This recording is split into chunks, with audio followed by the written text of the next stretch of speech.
If you're hearing this, we want to thank you for pressing play on another edition of It's a Streamable Life with Brandon and Lorin. And this week we are going to be talking about Upfronts and Pilot season. If you don't know, Upfronts are basically the time where networks would come and present their upcoming shows to advertisers, saying this is what we'll be doing, give us your money. Since streaming, it has changed to Yeah, where we have the streamers coming to present, so like Netflix, Amazon, um, Warner Bros. Discovery, and then of course the networks are kind of making a comeback given their sort of latency during the rise of streaming. So we'll be hitting that in our future presentation. But first, how has your week been? pretty good. Let's see. Unfortunately, on Friday, I had to go to the funeral of a relative, a cousin, which was pretty sad, but it was nice and very well done. So very good send off for somebody who deserved it. But then the rest of the weekend just kind of chilled and yeah, hung out. Not too much, but yeah, it was good. The city's been busy Awesome. because of the race coming up. It's been nuts. So Yeah, yeah. yeah, I bet, I bet. Yeah, everything's been good here. We had our pastor's 12th anniversary this weekend. Hmm. We've been celebrating like since the end of April, so this was like the final Oh wow. weekend of it, so that's over with. And just prepping for my trip in a few weeks to Austin for the TV festival I go to annually, so trying to get things organized for that. But overall, Right. a pretty good week. Nothing That's good. too crazy. So we're going to go ahead Right. and hop into our headlines here. First up, Netflix made waves with its roast of Kevin Hart. I did not watch. Did you happen to tune in at all or no? I have only seen clips of it. I usually don't tune into either the stand-ups or the roast on Netflix. I do not find them that funny. I'm sorry. But this one seemed to get a Yeah. little contentious, a little heated. Yeah. So Kevin Hart, of course, was the center of the roast, and a plethora of actors were there. And I think it coincided with the Netflix is a Joke festival Yeah, in Los Angeles. It's like a 2 week thing of comedians, stand up comedy, and celebration of comedy in general. And there was some pushback online as a lot of the jokes from our white comedians seemed to tinge on being more racist than actually funny. Of right, course, I guess people in the industry, some folks in the industry say, well, that's the way comedy is. The roasts are supposed to be ruthless. Well, others share the sentiments that if you can't be funny without being racist, then you're not a good comedian. right, And most of that was targeted to Shane Gillis, who has had history of being racist in writing rooms, and Tony, or Kill Tony is the name. I can't think of his last name, but Kill Tony right. is an actual MAGA Trump supporter and has performed at like Donald Trump's campaign in 2024. So I don't know why he was there. And a lot of the conversation not only surrounded that topic, but also the aura of people around Kevin in this realm of comedy because Right. the writers for the roast were all white men, but you have black women, white women, other people delivering these jokes. I know that Cat Williams said that he wrote his own jokes. I don't know about everyone else, but it doesn't look good in the lights. Right. Yeah, yeah. And it's just that thing of like punching down in comedy where that might have been the thing of the 70s, the 80s, the 90s. You don't have to do it now. It Right. doesn't show your dexterity as a writer to punch down, and it's just not funny. No. Um, so, and the great thing with Kevin Hart is amongst this sort of celebratory event, news came out that his Heartbeat production company Like, is yeah, failing. I saw that laying Like, people off. Yeah. yeah, he's gone through plenty of layoffs. He made himself CEO last year and was never there. The main thing was he fired two black podcasters and tried to sue them for wanting to take their content somewhere else after none of it being greenlit at the company, and they won. So Me Yeah. personally, I thought Kevin was great when he first came out. After a while, the humor became stale, and he tends to be more shucking and jive than actual comedy to me. Yeah, I think just the popularity and the notoriety has kind of gone to his head, which is unfortunate because he is funny, but it also just speaks to comedy in a wider sense. It's in a weird place. Like so many things that come out that are labeled comedy just aren't funny anymore. And it's not even from a Right. standpoint of, oh, they're being offensive or they're crossing the line. It's like, no, this shit's just not funny. Like you aren't humorous. Like Hmm. So it's just interesting again. Yeah, like you, I don't watch roasts. I rarely watch stand-up shows just yeah, because I feel like if it's not funny, then I'm embarrassed for you, and absolutely. I Yes. don't want to feel that while trying to laugh. And I don't know if it's the editing on the Netflix stand-ups or what, but it is horrible. Like it's so dry, all of them. I've not seen one that's really made like, oh, I want to watch that again. It's like, no, they're trash. Yeah, I think I watched maybe Amanda Seales special a couple years ago, and of course she's a totally different Yeah, yeah, category of people come to her neck or whatever. So yeah, I tend to watch comedy in movies on shows.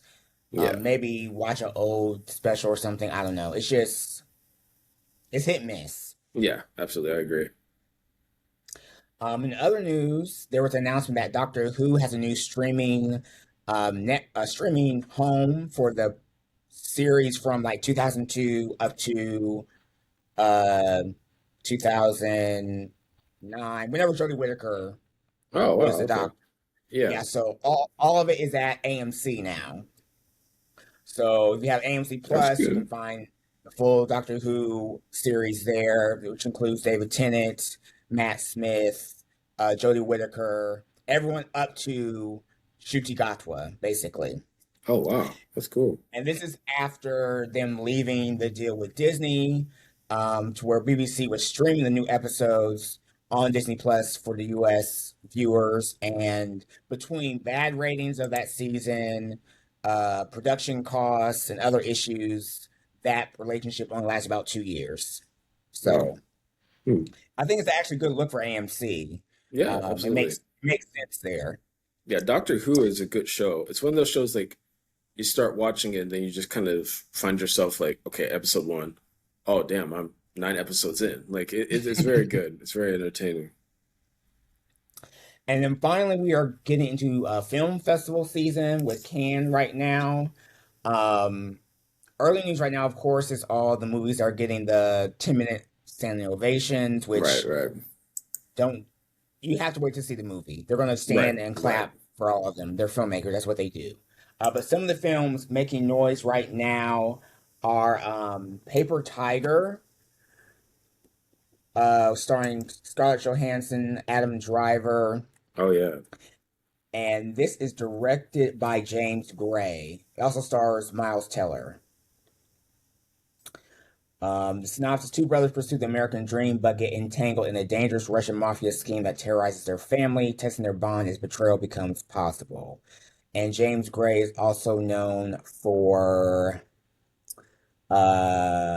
Little Odessa from 1994, but recently The Yards in 2000, Ad Astra, The Lost City of Z. So this Oh is sort of wow. like his big return. He also did Armageddon Time in 2022. So no, that's picking Nice. up steam. I'm sure there'll be more news as the weeks go by. But Cannes is basically the start of film festival season. Right, These will be basically potential names we will see once Oscars come around in 2027. right, right. So more of that to come in later episodes, but just giving you a hint, we will probably have a film festival episode soon just to see what movies we would like to see eventually. With our headlines, we're going to transition to our feature presentation, where we're talking about upfronts and pilot season. So, as I said before, the upfronts is basically the network's time to present their year slate to advertisers, tell you what's upcoming, what their strategy and focuses are. We had upfronts from Disney, Amazon, Netflix, and Warner Bros. Discovery mainly. Um, and then of course the broadcast networks NBC, Fox, and ABC. Right. So starting with the streamer, since that's where most of our focus is today. With Netflix, they kind of previewed that they're going to up their gaming strategy. I guess they're perfecting games on Netflix, which I don't. That's for the kids. I've never played a Yeah. game Uh, on I was going to say, yeah, Netflix. who's asking for It's not that? where I go. Yeah, I don't go there for that. But they are stepping up their live event coverage. So the Westminster Dog Show will be on Netflix next year or in the Oh fall. wow. So it'll be from, I think we used to be on USA Network or something like that. Yeah. They'll eventually move to Netflix, and they've also expanded their deal with the NFL. So they've added three more games from the regular season onto Netflix, which include, of course, the Christmas game, a new Thanksgiving's Eve game, Oh wow. which is odd, and then an opening week game as well. So, and they will also broadcast the NFL honors ceremony in February. Okay, that's cool. Other things, of course, Bridgerton season 5 is coming. This season's getting a lot of buzz because it will be our first focus of a queer relationship on the show between one of the Bridgerton sisters and a black character. So, there's also be an adaptation of East of Eden, starring Florence Pugh, Yeah, I've seen a which lot is about that. becoming to Netflix.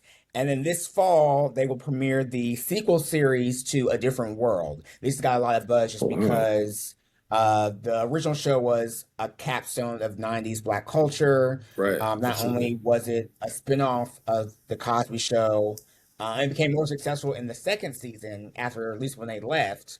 Um, it also pushed a lot of nuanced topics in the Black community and saw an uptick in attendance to HBCUs because of this fictional university. So basically, the new show will follow Dwayne and Whitley's daughter attending Hillman in a new Okay. class. But they've got a bunch of the original cast coming back. It'll be I think it's a 10 episodes, 10 half-hour episode season, which in streaming, that's expected. But Right. Absolutely. Yeah. I think it'll be good. Felicia Pride is the creator. She's a well-known writer, and Debbie Allen is connected as executive producer as well. So Sounds good.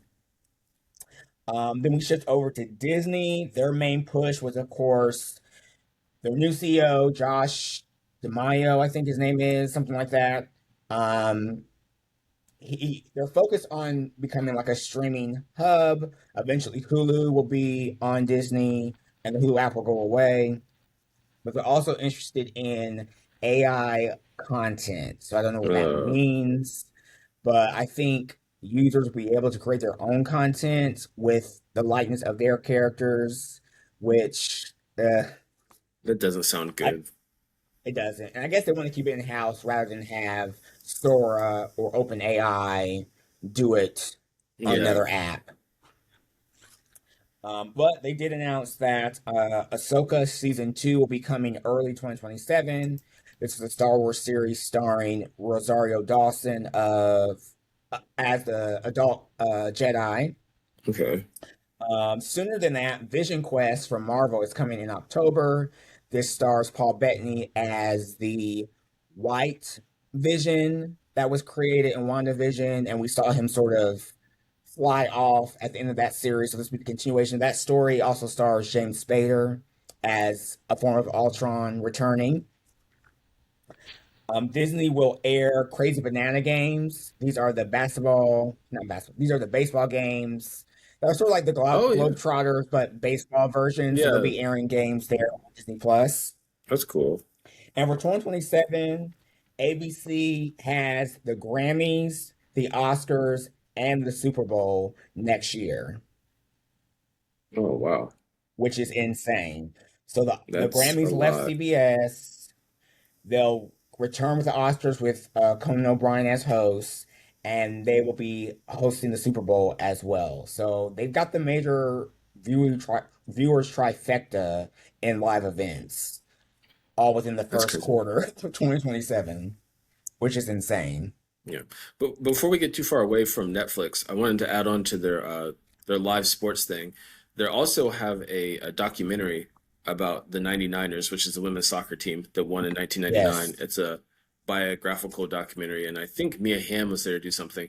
But they also have the broadcasting rights, and I know this from just being a soccer fan, for the Women's World Cup for 2027, which is in Brazil, and then 2031, which is a shared World Cup between the United States and I believe Mexico. So, as a fan who interesting. likes watching soccer and like sports, I'm iffy about Netflix having it because of the traffic and what that can do, but hopefully Mhm. by then they have it figured out. So, Yeah, they kind of figured out. I know their first initial live event, I think, was that Chris Rock thing and the Love yeah, Is Blind thing. Those were trials that went terribly wrong. right, By the time I got to Beyonce, it seemed to be working, and they do now have Monday Night Raw, which airs right, every week. So I think they're working the kinks out, especially yeah, for something so global as the World Cup. right. And this year, opening day for baseball was on there, and a lot of people were iffy, but it had more to do with what was on the screen than the production itself. Like there was just, too much going on, too much Netflixing happening, and people just wanted to Yeah, watch the baseball game. So yeah, so we'll see. and if I think if they really want to capitalize on a different sporting experience, give the option for like no commentary to where Absolutely. you're Yeah. actually just watching the sport as if you were Right. there. If they Yeah. could figure that out, it'd be an advantage over like Everything. Right. everything. Yeah. I completely agree. Yeah. Moving on to Amazon, which would be Prime Video. Um, they had like a star-studded presentation. They announced Aaron Paul. It will be in the third season of Fallout. Um, and he's returning to the anime series Invincible. Okay. They have Michael B. Jordan Yeah, I there. He saw has that. several projects there. He's a producer on a fantasy series called Fourth Wing that's being done there.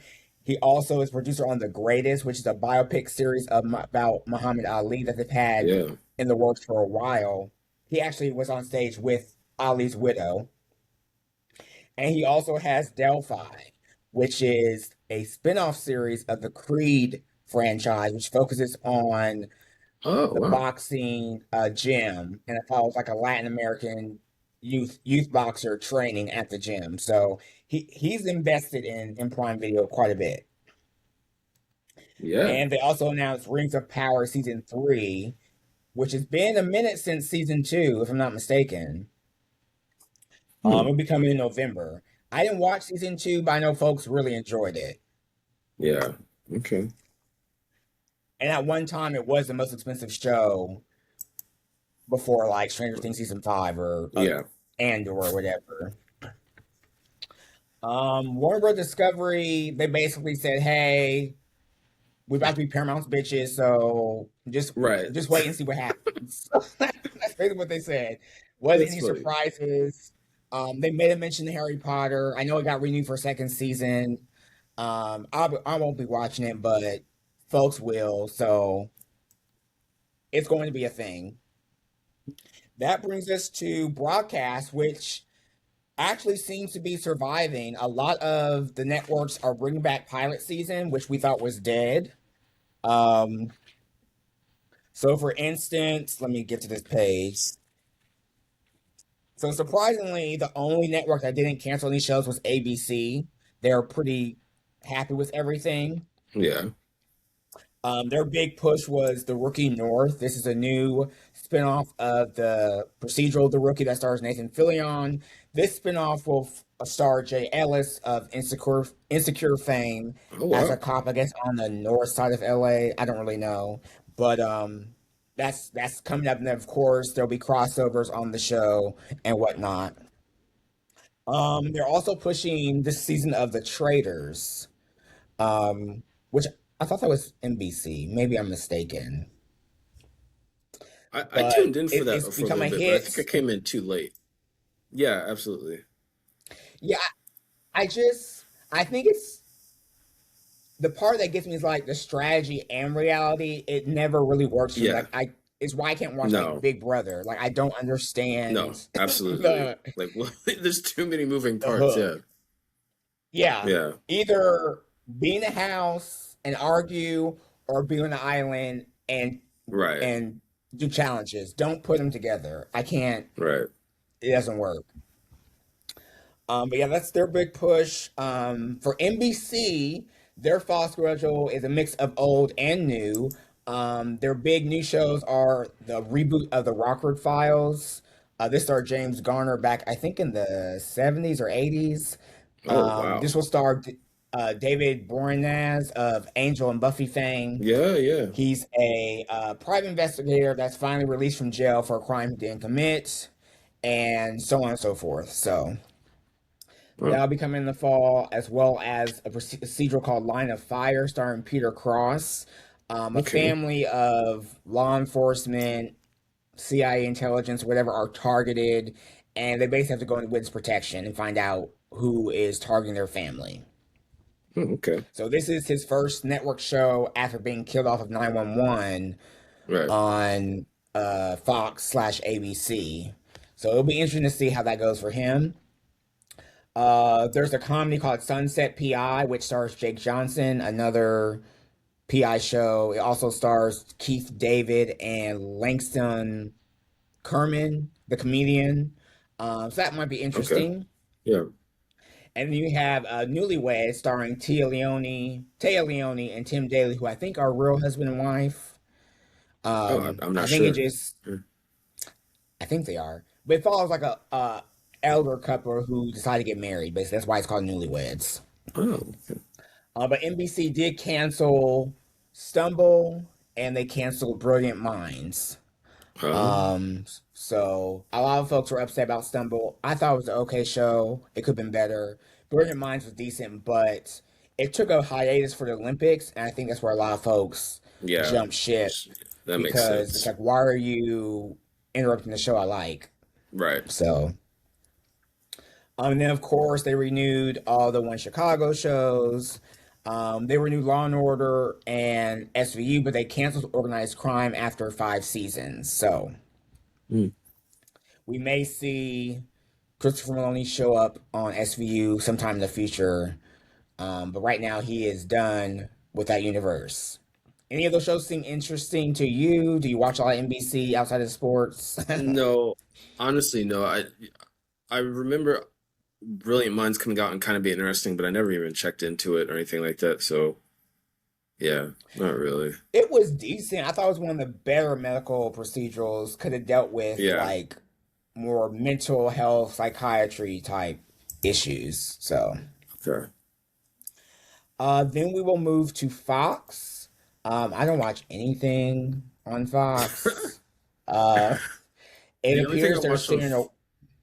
Oh, I'm saying the only thing I watch on Fox is their animated things, and I saw on Right, here they mentioned that, and it seems like every year there's a new animated show that comes on that's in the same vein of The Simpsons and Family Bob's Guy. Burgers. Yeah. Yeah, And it's they kind of push weird. so hard, and then within Yeah, 2 years the show is gone. So what exactly. is the Yeah, point? it's not gonna It's unseat. It's the top dogs like Bob's right. Burgers. Yeah, so it's weird. Yeah. Yeah. They are steering away from live action comedies. Evidently, they canceled Going Dutch, starring Dennis Mm, Leary. yeah. But they did renew Animal Control, which is sort of their biggest live action comedy success. They renewed Murder in a Small Town, which I don't watch. Mm, Um, Best Medicine got renewed, starring Josh Charles. This is an okay. adaptation of Doc Martin, English show about a doctor who comes back to his hometown and begrudgingly treats patients. Yeah. The new shows are Baywatch. They're Yeah, I bringing saw that that. back from the dead, Yeah. led by Stephen Amell. And The Interrogator, which is an interesting show. It will star, let me make sure I get the names right, an English actor that everybody knows. What's that guy's name? Why is it slipping me? No, wrong bot. What's that guy's name? One second. Stephen Fry. Oh, okay. He'll be the Yeah. lead. Yeah. So it follows him. He's a former MI16 agent who has his own team that investigate, the weirdest crimes and whatnot. It has a Right. strong supporting cast. Michael Beach is in the show, and he's always good in anything. So I may give it, a look see. Yeah. Yeah. And then of course they'll have Bob's Burgers. They renewed Memory of a Killer with Patrick Dempsey. And then of course the reality stuff, The Masked Singer, um, Celebrity Weakest Link, Celebrity Name That Tune. Doc seems to be a big hit for them. The Medical Yeah. Show. Um, The Floor. I don't watch this other shit. It's just the last scripted show I watched on Fox, other than Mirror of a Killer, was The Cleaning Lady. Oh, And that okay. was really good. Unfortunately, one of the main characters passed, Oh, damn. and I kind of lost interest. But they did wrap the show up eventually. And then of course NFL on Fox, The Right. Simpsons. But yeah, the rest of their fall stuff looks to be sort of in the animated realm. That brings us to ABC, which I watch a bit more than the other ones, if I so say myself. Um, oh, we talked about ABC. So the Rookie North, the Yeah. Traders, they renewed Shifting Gears with Tim Allen, Will Trent, and High Potential, which people said is really good. I just haven't tapped in. Yeah. My mom absolutely loves that show. Yeah. They also renewed Scrubs. So the Okay, that's good. Yeah. revival is getting an additional season. And then there's Ab Elementary will continue, Grey's Anatomy. Um, they're bringing back the Wonderful World of Disney, which is like a movie on Sunday nights. Oh, wow. That's cool. How is America's And Funniest Video still around? Like, I thought that was dead when we were kids. after Bob Saget left, I Yeah. left. No. And we have YouTube. Like that was all YouTube was Exactly. Yeah. in its infancy. So I don't understand how the That's funny. show is still a thing. Who's the But host now? Al- Is it Alberto, what's his face from Will Smith from yeah, Fresh that's Prince what I of Bel thought. Air, That's what I still thought. hosting. Wow. Okay. Yeah, I don't know who's watching it, but it's still on every Sunday evening. I'm like, wow, That's insane. what a relic. And of course, Yeah. they had American Idol this past season, which that can go somewhere too. But that's beyond the point. Finally, CBS, which I think I watched the most out of everything, Okay. which is unfortunate because they're so white. But um, CBS will have Cupertino, which is another Robert King and Michelle King series. This will star Mike Coulter as a lawyer who goes against big tech. So there'll be a new case Okay. each week. And I think his female sidekick is Rachel Heller is her name, I think. She was the white girl in Tokyo Vice on HBO Max. Hmm. And she started in Legion. She was the love interest on Legion, if you watch that show. That's Oh, where I remember okay. her from. Okay. So they will take on corporations and whatnot. I always love a King series, so I'm definitely tuned into that. Then there'll be Einstein, where the nerdy guy from Criminal Minds is playing Albert Einstein's great grandson. And to What? dodge some legal stuff, he agrees to help to solve crimes for the police. Right. Okay. Yeah. And then there's NCIS New York. LL Cool J is going to return for a spinoff of NCIS, which is in like season 24. Okay. And Eternally Yours is a comedy kind of in the vein of Ghosts. A vampire couple is looking to spice up their love lives, so they go to a therapist or something. They seek Interesting. help. So I'll be watching Cupertino, Yeah. and that's about it. I know Matlock isn't coming back until the mid-season, so Oh, it'll okay. come in the winter rather than the fall. Um, I think that's about it. Yeah. The pilot season is sort of making a comeback. Broadcast is not dead. No, Um, not entirely. No.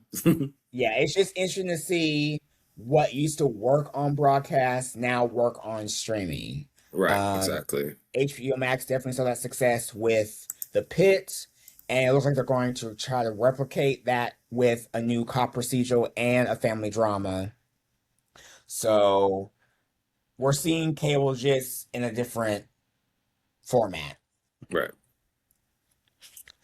Um, for more information, just check your local listings, like they say, for when shows come out and whatnot. We're going to transition to our streams of the week. You can go ahead and go first. Okay. Yeah. I haven't watched too much. Like I said, with there being a death in the family, that's kind of where all the attention was this week. But I did get into this is Dick Wolf's Homicide New York, and this is the second season of New York. And there's another one, and I'm not sure if it's Dick Wolf or not, but a similar show that's in LA. But anyways, this one focuses on it's a true crime series and it focuses on trying crimes across all of New York. And uh, what's interesting is like because it's New York, a lot of the crimes are high profile. Like there may be somebody involved Mm, that's done a big one, and then the first one, there's a guy I cannot remember his name, but he has sold like jewelry to the top stars. They mentioned Oprah, they mentioned other people, and it's a really interesting story for the first one. And I won't get into all of them, but I think for me, as somebody who's not crazy about true crime, what gets these is that they're so well done. They hold the suspense. They have a very mm, good ability of storytelling, bringing in the police and detectives helped, but they also they humanize the people. This isn't just somebody who right, was butchered and tossed in the trash. They tell about their life, how they grew up, what they were currently doing, their family. How good of a person they were, and that's kind of what I like about this series. But this one's interesting because the last episode of this set of episodes is about 9/11, and oh you wow. you think you've heard so much about 9/11, but this one tells it from the standpoint of the police, the first responders who ran in, and they talk about all the people Mm, they lost, people who they lost on September 11th and people who they lost due to cancer or some other sort of illness because of it. So, right, yeah, and that one's interesting because it's been 20 plus years, but you see how it still stays in the psyche of the people in the city. It's so much different for us being, not in New right, York. So, yeah, right. but yeah, it's very, very good. Okay. Yeah, I know there's a lot of those like Homicide New York. I think there's like a Homicide Boston maybe It's or something like, yeah, it's all over. There's something one in like that. LA, but I can't remember if it's the same one. So, Right, right. All right. For me, I saw quite a bit than usual. I'll start with the first movie I saw, Mortal Kombat 2. This was the sequel to the 2021 sort of reboot of the franchise. Same director, same writer, same problems. Um, with this one, they your intro to the world is through Johnny Cage, who's played by Carl Urban. He's sort of given up on his career. He's a sort of has been action star that goes to low bit Comic Cons now, and he's chosen for the tournament. And he has to sort of find the hero within mhm. to sort of prevail. And he kind of shares the main narrative with Princess Katana, who's played by Adeline Rudolph, who is in the tournament fighting for Netherrealm, but is secretly opposed to Shao Kahn, her adopted father, Wow. which is all part of Mortal Kombat lore if you're familiar with the Yeah, games. yeah. Um, they definitely up the ante, up the budget. Listen to fans who say there wasn't enough fighting in the first film. There's definitely the actual tournament this time around. But as much fighting as they put in the movie, it kind of sacrificed a lot of the story to where outside of Katana, there was no real emotional connection with characters. Um, Even the way the tournament was formatted, fights would happen kind of just sporadically. And for a 2 hour film, it felt short, but not in a good way, I Yeah. would say. It went by fast, but I just wish there was more meat on it. They Right. definitely set up a possible MK3 with the ending. I just wish they had focused more on the story and not try to pull so much lore from so many versions of the video game to smash to make this product. Oh, wow. I gave it 2.5 out of 5 stars. Oh, Like Katana is great. yeah. Carl Urban is Carl Urban, but he could have been better. Of course, Scorpion and Sub Zero return. So that's a highlight. That's not till the end of the movie, more to the end. Um, I'll just wait till streaming. It'll be on HBO Right. Max eventually. Just check it out then. I actually prefer the first one as much as I didn't like the first one. I prefer the first one because there was story you could connect to, and actually a narrative arc. With this one, it was a bit more shallow. So, Okay. then I saw the special presentation Punisher: One Last Kill, starring John Bernthal as Frank Castle, aka the Punisher in the MCU. This 44-minute episode, what may have you, was supposed to be after Daredevil Born Again season 1, but before Spider-Man Brand New Day, where his character is supposed to reappear. It was all right. It definitely gives you that Punisher feel.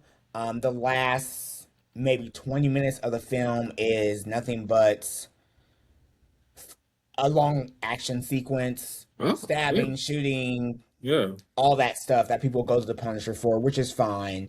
I just felt it lacked again in the story department, and I can't really see how this connects to the other two stories Yeah. between that bookend his, and maybe it's not supposed to connect.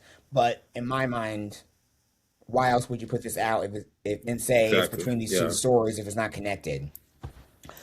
Judith Light is randomly in it. Um, So you can check it out if you want to. I think their first Marvel presentation, Werewolf by Night, is a lot better Okay. because it was contained. But we'll see how that goes. And then yesterday I saw Is God Is, directed by Alicia Harris, based on her play. It starred Carrie Young, Mallory. Let me make sure I get her last name right. 1 second. Carrie Young, Mallory Johnson.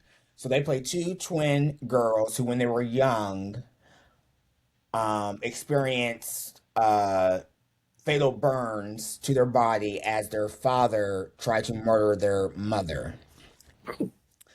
Choked her unconscious, left her in a tub, and lit her on fire. And um, Years later, as grown women, they find out that their mother is alive, and she tells them, "Before I die, I want you to find your father and kill him dead." So that's what they do. Um, they go on this journey to find their father and kill him dead and everyone around him. It's a very good film from a very bright young star.